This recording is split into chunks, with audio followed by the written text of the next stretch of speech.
Bismillah ar-Rahman ar-Rahim. We are starting a new chapter that is nuclear magnetic resonance spectroscopy. In this chapter, we will be discussing the theory of NMR, its instrumentation and application to the pharmaceutical or analytical chemistry. So, nuclear magnetic resonance or NMR spectroscopy that is based on the measurement of absorption of electromagnetic radiation in the radio frequency region of roughly 4 to 900 megahertz. In contrast to ultraviolet visible in IR absorption, nuclei of atoms rather than the outer electrons are involved in the absorption process. So this is the major difference from the rest of the three analytical tools. Furthermore, to cause nuclei to develop the energy states required for absorption to occur, it is necessary to place the analyte in an intense magnetic field. So the basic thing of NMR is that, as you know, that the atoms that are having nuclei and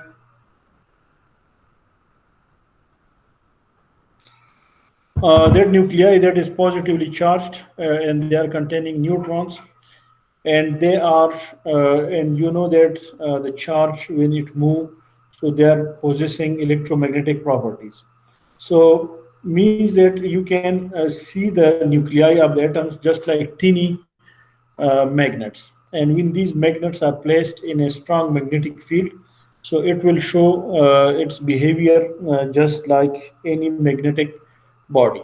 So that is actually the whole scene that you can imagine. Okay, so now the NMR spectroscopy is one of the most powerful tools for elucidating the structure of chemical species. NMR that is actually more powerful than the IR studies. The technique is also useful for the quantification of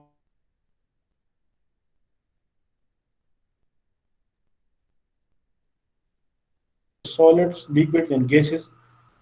In just like IR, we can apply all three types of matter states for analysis. Now, what is the theory of NMR?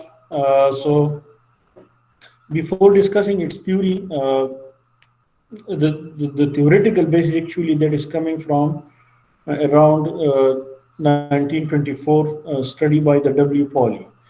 So he suggested that certain atomic nuclei have the properties of spin and magnetic moment, and that as a consequence, exposure to a magnetic field would lead to splitting of their energy levels. In 1946, Felix Bloch at Stanford and Edward Purcell at the Harvard, working independently, demonstrated that nuclei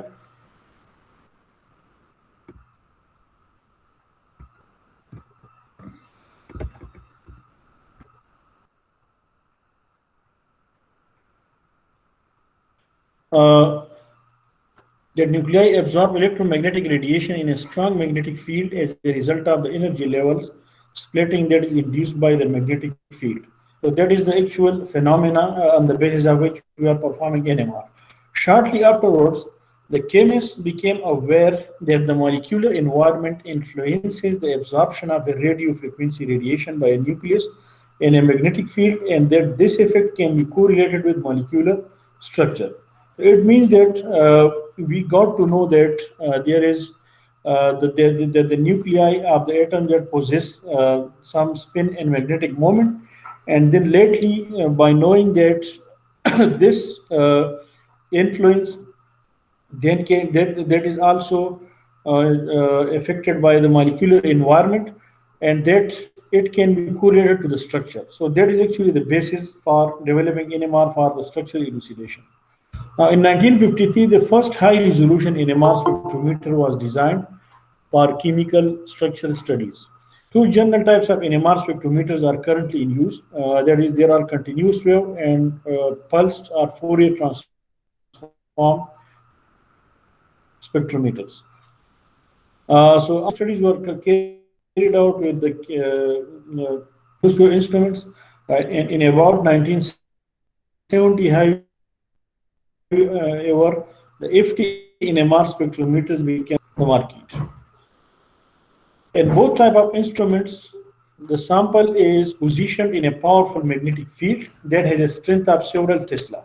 Continuous wave spectrometers are similar in principle to optical absorption instruments in that an absorption signal is monitored as the frequency of the source is slowly scanned, just analogous to the UV visible spectrometer. In some instruments, the frequency of the source is held constant while the strength of the field is scanned. So you can do both, whether you keep one component constant and scan the other, and vice versa. In pulsed instruments, the sample is irradiated with periodic pulses of the radio frequency energy that are directed through the sample at right angle to the magnetic field. That is, there is a magnetic field in which the sample is placed, and the beam of radiation is applied. These excitation pulses elicit a time domain signal that decays in the interval between pulses. So it is a pulsed type of phenomena. So this signal is then converted to a frequency domain signal by using a Fourier transformation to give a spectrum similar to that obtained by using a continuous wave instrument. The Fourier transform phenomena and the concept that we discussed in the detail in the IR spectrometry. And the simple is that we convert the time domain data into frequency domain data using mathematical calculations. Nearly all NMR instruments produced today are of the FT type, and the use of continuous wave instrument is largely limited to special routine applications of industry and agriculture. So FT instruments that are more powerful than the continuous wave. Now, what is the theoretical basis of NMR? So, the basic concept of NMR theory that can be clarified or understood by both classical as well as जो है क्या उसको कहते हैं, जो Einstein वाला जो concept है उसको क्या कहते हैं यार, जो एनर्जी मैटर कंसेप्ट है, ठीक है। तो उस फिजिक्स का जो क्लासिकल पिक्चर है उस पर भी आप उसको जो है हम उसको प्रूव कर सकते हैं, ठीक है। और दूसरा जो है उसको क्या कहते हैं, just just let me show, मैं भूल गया इस time, sorry sorry very sorry, तो क्या कहते हैं, quantum physics, you can we can understand or describe that through quantum physics as well as a classical picture, okay? So I am describing you both the classical picture as well as the quantum physics theory. So regarding the classical picture, the basic aspect is the precision of nuclei in a field.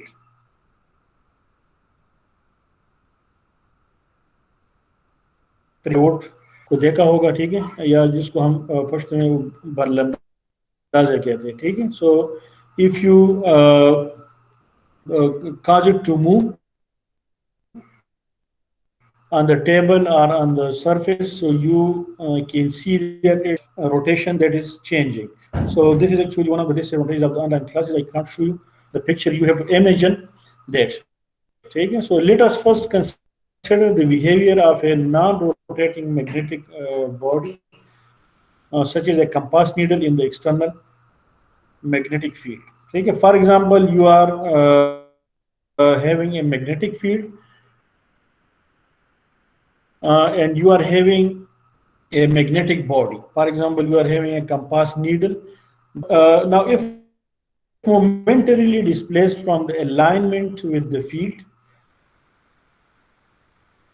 okay? So definitely when you place a magnetic needle or a magnetic body in a magnetic field, the north pole will be toward the north and the south will be toward the south. Now, if momentarily displaced from the alignment with the field, the needle will swing in a plane about its pivot as a consequence of the force exerted by the field on its two sides. Now, if you displace it, so again it will be affected by the external field, and then it will start movement. In the absence of friction, the ends of the needle will fluctuate back and forth indefinitely about the axis of the field.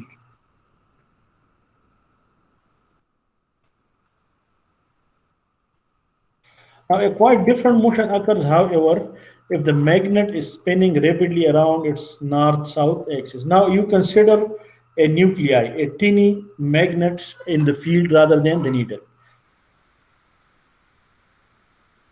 And that magnet is moving around its axis in the north-south.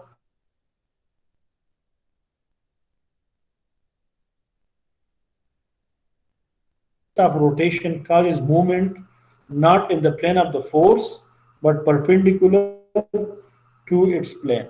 ठीक है? Just look at this body. This is a body. Can you hear this? नजर आ रही है आपको? Yes, sir. ठीक है. Now this is a tiny magnet. ठीक है? To which a magnetic field is applied. This is B naught. That is the applied field. ठीक है? And this uh, tiny magnet that is having its spin in the north-south direction. ठीक है? Now when you apply now this rotating charge that is also possessing the magnet, okay, that is a spinning particle, okay. Now when you place it in a magnetic field, okay, so its axis of rotation that is changing continuously, okay, that is changing continuously, okay, in this direction, okay. That is changing continuously and gradually. ठीक है. Gyroscopic effect जो है, that is ability of the rotating body to maintain a steady direction of its axis of rotation. ठीक है. So its axis of rotation that is steady and that is changing. ठीक है. Now the axis of the rotating particle therefore moves in a circular path. ठीक है. That is the rotational axis of the rotating particle precedes. This is known as precision. ठीक? Around the vector representing the applied magnetic field. Hope you are getting this point. You can imagine this, and you can then you will be able to find it, okay, in the real time. Now you know that the angular velocity of this motion, that is the angular velocity that will be equal to gamma b naught. Okay? And the angular velocity can be converted to the frequency of the precision. We can associate this omega naught to the nu naught, or the frequency that is known as the Larmor frequency. Okay? So you people should not confuse yourself with the physics. Okay? Just move on. Just you should know a very superficial know-how of these equations and things. Okay? So V naught is equal to gamma B naught by 2 pi. Okay? ठीक है. So this is the frequency. ठीक है. This is the frequency that is associated with the spinning particle. ठीक है. And this frequency radiation, ठीक है, that will be applied in order to cause the resonance, or in order to cause the flipping of the magnetic field, as we are discussing. ठीक है. And that is depending on the B naught. That is the applied field, the magnet that is applied. Okay, so that is depending on that. Okay, now absorption in the continuous wave experiment that is given by this equation. Okay, this is the equation for a potential energy of the preceding charge particle. Okay, we can represent it with this equation. Okay, that is E is equal to minus mu z B naught, or it can be equivalent to minus mu B naught cos theta. Okay? And where the theta is the angle between the magnetic field vector and the spin axis of the particle, and mu is the magnetic moment of the particle. Okay? And the mu z, okay, this mu z, that is a component of the mu in the direction of the magnetic field. Okay? These are actually physics phenomena. Okay? Now, when radio frequency energy is absorbed by a nucleus, its angular precision that must change. ठीक है? Hence, we imagine for a nucleus having a spin quantum number of half, okay, or 1 by 2, that absorption involves a flipping of the magnetic moment oriented in the field direction to the opposite direction. Okay, you can imagine here. Okay? So, now the spin quantum, any nuclei that is possessing a spin quantum number of 1 by 2 on any of the two states, ठीक है? An upper energy state and a lower energy state, ठीक है?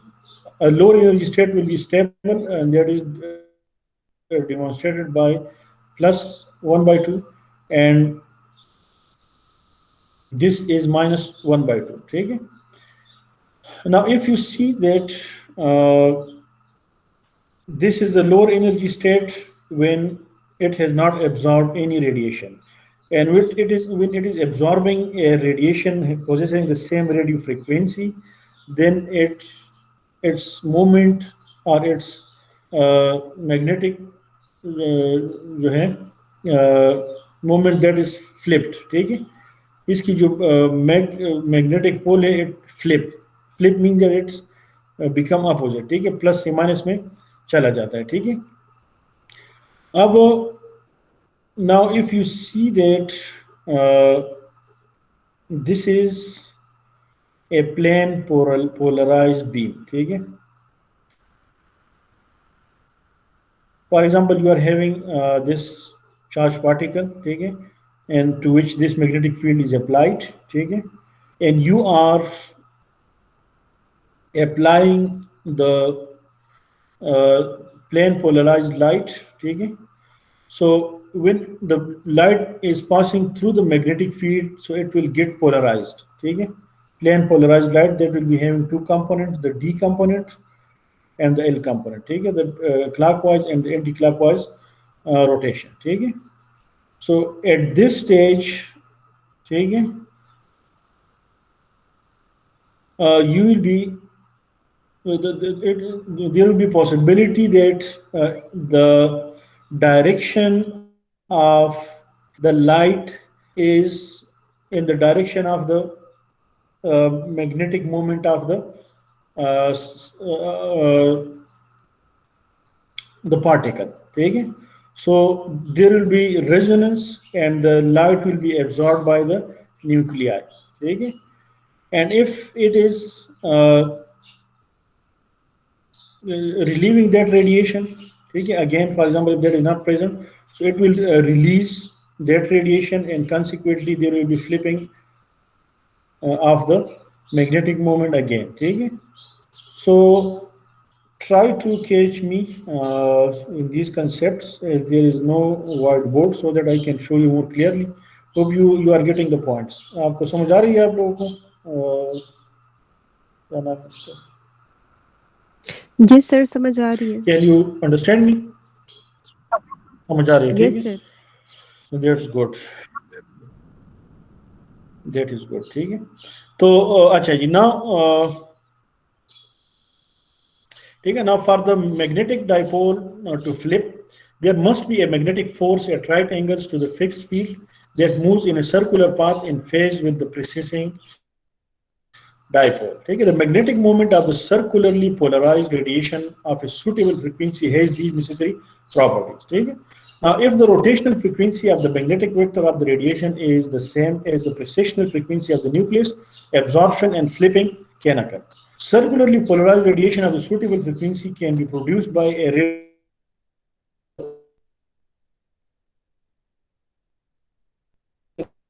in NMR instruments is plane polarized, ठीक है?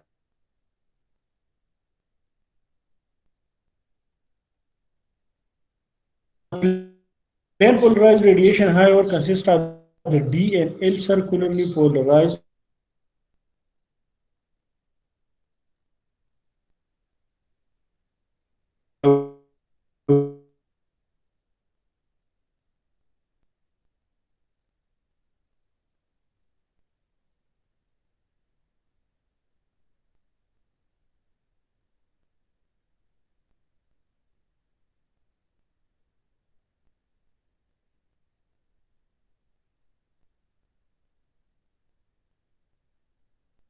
produces circularly polarized radiation into the sample volume in the proper plane for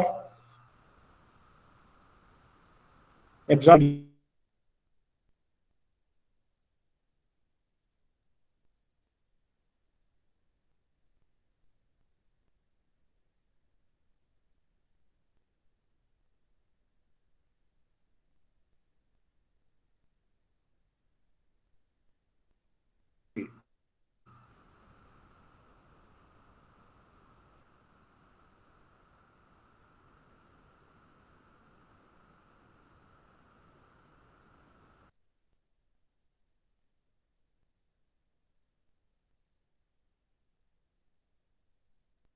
In the coming lecture. ठीक है, this is different.